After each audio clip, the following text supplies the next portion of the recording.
Teine inimene ei ole sinu emotsionaalne prügikast. Kui me ei tegele enda sees peituvate allasurutud emotsioonidega, siis need ei kao kuhugi. Need kogunevad, kihistuvad ja survestavad.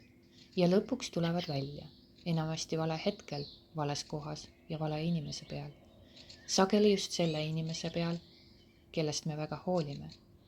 Just tema saab tunda meie ärritust, solvumist, viha ja süüdistust.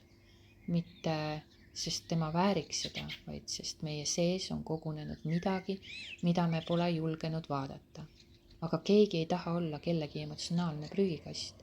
See kurnab, see väsitab, see hägustab piire ja lõpuks viib distantsini. Või kõige raskemal juhul katkemiseni.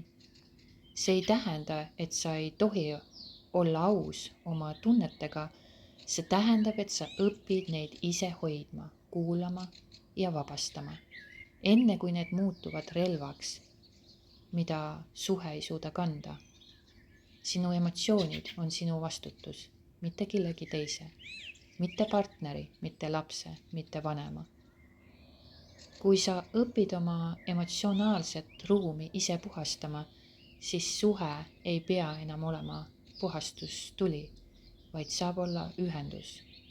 Siis on suhe koht, kus toimub jagamine, mitte tühjendada ennast kellegi arvelt. Ja just sellest hetkest saab hakata kasvama päris armastus, sest see ei ole enam päästeplaan, vaid jagamine.